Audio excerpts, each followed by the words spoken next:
This guy, Reed Sheppard, averaged 4.4 points and might still swing playoff games. Make that math make sense. The box score says role player, the film says problem no defense wants in the last 3 minutes. Houston did not bring him in for headlines. They brought him in to steal possessions that change endings. The rookie line looks quiet because the minutes were short and the leash was tight. The moments were not. When the big drops, he punishes space. When a pass hangs, he takes it. When the pace stalls, his shot and quick reads restart the clock. In the next few minutes, we separate noise from signal and show why year 2 is a different equation and why the people calling Reed a placeholder are watching the wrong plays. You already know the top line. A few starts, modest averages, mid-30s from the field. Beneath that is the reality of a crowded rotation where every mistake gets you parked. When minutes come in short bursts, rhythm is a luxury. Some nights he is asked to change a game in 2 touches. The value shows up in small edges that do not hit the box score. Quick reads, timely shots, pressure on the ball, extra possessions created. It is tempo more than totals, feel more than volume. Per game numbers tell you how much, they do not tell you how well. That is where his rookie season hides the good stuff. Every rookie needs a night that makes the room go quiet. His first start against Oklahoma City did that, against hands like Alex Caruso and a rim the size of Isaiah Hartenstein. The looks he created were not gifts. He kept a defender on his hip through contact, gathered without rushing, and finished before help could arrive. When the big sagged, he rose without hesitation. When the wings pinched an extra step, he snapped the ball to the corner without telegraphing it. That opponent mattered. The Thunder added those exact pieces to choke off small guard production. If you can manufacture clean shots and survive physically against that kind of structure, it is a tell. One start does not prove everything. It proves enough to keep watching. January brought a detour to Rio Grande Valley that looked like a reset and played like an accelerator. With real touches and longer shifts, the processing sped up. The drive decisions simplified. The jumper came out on time. He lived in the passing lanes, pushed pace without forcing, and earned the fast recall Houston wanted. For a teenager or a 20-year-old, that league is not a safe harbor. It is elbows, vets, and pressure.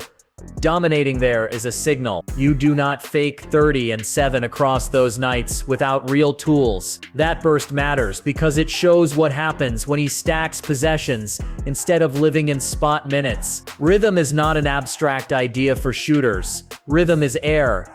Then July arrived and the activity level jumped off the screen, scoring in waves, multiple steals in a flash. Short stints that bent pace in Houston's favor without a single play call. The team shut him down early as a precaution, which said more about protecting the calendar than about protecting the numbers.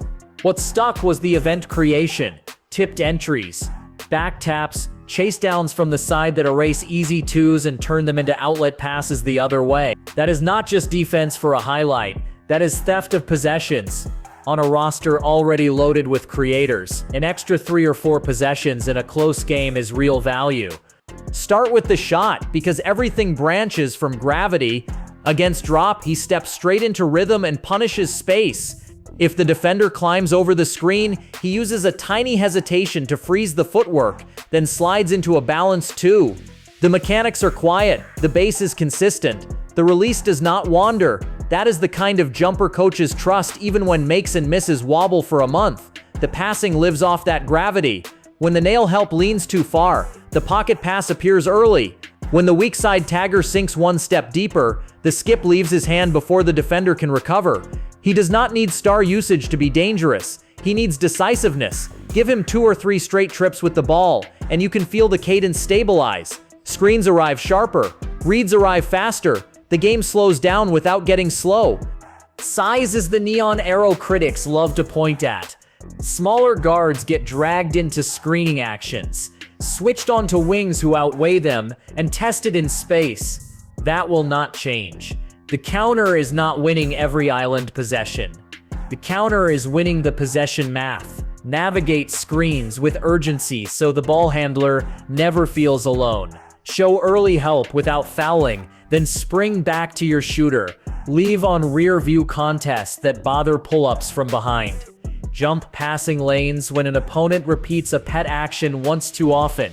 Event creation can pay back the size tax. 2 steals and a block do more than look cool in a box score. They are 3 trips the other team thought it had. They are 3 trips your offense did not have to grind for, and that matters on nights when the jumper feels like a coin flip.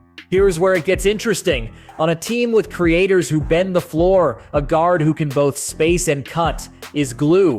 Park him 2 steps behind the line and the floor widens for your primary. Use him as a pressure valve in late clock, and his quick release buys you a bailout without wasting a set. Run him through exit screens, and he becomes a magnet that pulls a second defender 2 steps longer than they want to travel. He does not need 30 usage to tilt a defense. He needs touches that matter. Think of the short roll read after the trap. Think of the skip that punishes a low tag. Think of the random cut that turns a stagnant possession into a layup because his defender relaxed after a handoff. Those micro advantages add up. You feel them in the fourth quarter when legs get heavy, and the defense starts choosing which poison hurts less. When a franchise controls premium draft assets from another team, every big-name rumor drags your young players into the thought experiment. That is not a verdict on the player. That is the market acknowledging that low-maintenance shooters who defend their yard carry real currency. Reed shows up in those conversations because his archetype fits everywhere. If the front office listens, it is because good teams always listen. His combination of shooting, secondary playmaking, and event defense is the kind of package contenders barter for when the margins matter. The noise will come and go. The development does not have to. So what does success look like in year 2? It looks like a steady minutes climb and a truer shooting profile. It looks like a week where he strings together double-digit nights because the reads snap into place, and a month where his on-court swing is a quiet positive even when his shot deserts him. It looks like a handful of fourth quarters where a single pull-up punishes a coverage and a single steal flips a game. The best version is not splashy, it is stubborn. It keeps showing up. That is how role players become closers on real teams. If you want 3 simple markers to watch, circle these. 1. Does he keep the catch and shoot release compact against hard closeouts? 2. Does he turn defensive activity into clean transitions without fouling? 3. Does he find one dependable counter once teams sit on the first read? If those 3 move forward, the rest will follow. The handle will look cleaner, the footwork will carry him through traffic, the passing windows will open earlier because defenders feel the threat a beat sooner than they did last year. There is also the part you cannot graph. The mental speed that turns a scouting report into live decisions. The willingness to keep shooting when volume is small and misses feel louder. The choice to shade a half step left because your big likes contesting with his right hand. Those details are tiny alone and enormous together. They are how smaller guards survive playoff scouting. They are how rotation players earn rope when benches shorten. The rookie story was simple on paper and complicated on film. A quiet line on a crowded team, a handful of nights that broke the pattern, a summer that hinted at more. Reed Sheppard does not need a cape to matter in Houston.